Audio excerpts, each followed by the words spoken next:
Bonsoir. Ce soir, c'est Mamé qui raconte. Une histoire de princesse et de grenouille.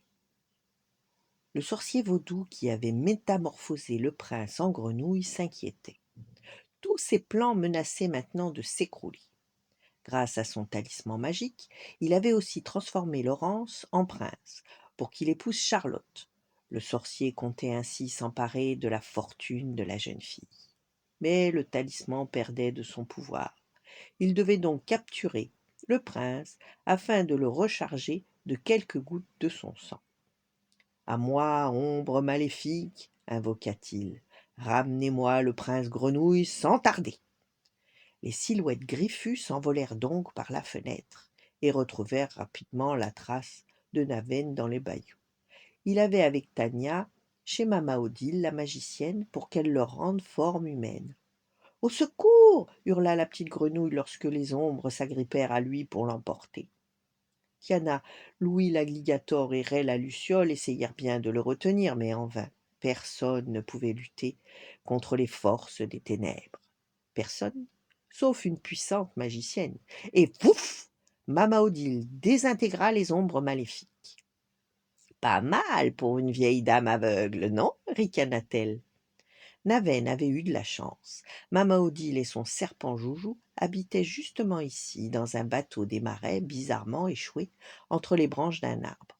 La frêle magicienne semblait un peu excentrique, mais il se dégageait d'elle un tel savoir que sa présence imposait le respect. Vous avez été transformés en grenouilles, vous deux, lança-t-elle à Naven et Tania, sans les voir. Vous voulez redevenir humain? Mais est-ce l'essentiel? Lisez au fond de votre cœur, vous y trouverez le vrai bonheur.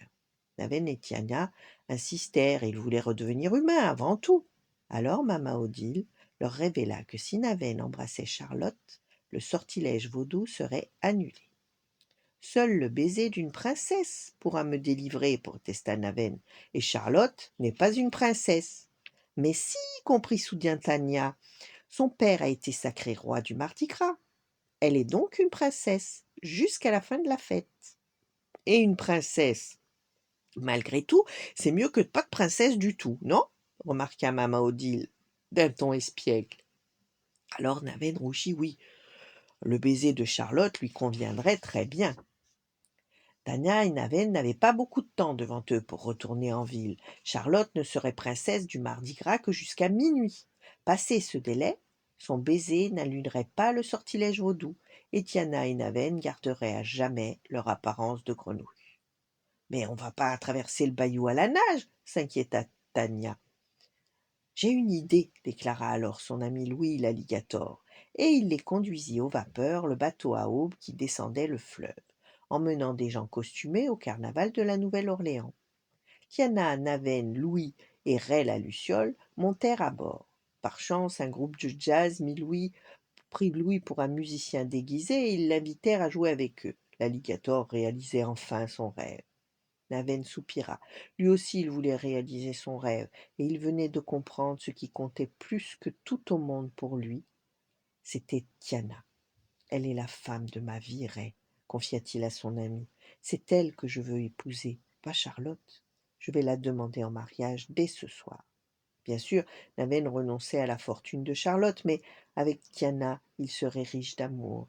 Et puis, il l'aiderait quand même à acheter son restaurant, résolut-il, en préparant un dîner aux chandelles sur le toit du bateau. Je travaillerai dur, je gagnerai tout l'argent dont elle aura besoin. Plein de bonnes résolutions, il courut vers Tiana. Oh, Naven, s'extasia-t-elle en découvrant la jolie table. Que fait-on, nous? Euh, nos dernières heures en tant que grenouille, répondit-il gêné. Il cherchait le courage de lui faire sa déclaration lorsqu'elle poussa un cri. On arrive au port, Naven, et voici le bâtiment que je veux acheter pour mon restaurant.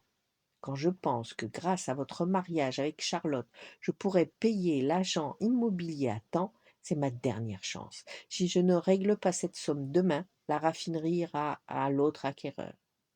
À ces mots, Naven changea brusquement d'avis.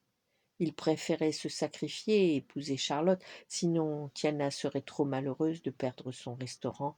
C'était son seul rêve. Et moi, Tiana, je l'aime vraiment, songea-t-il. Je ne rêve que de son bonheur. Il en était sûr maintenant. C'était bien son grand amour.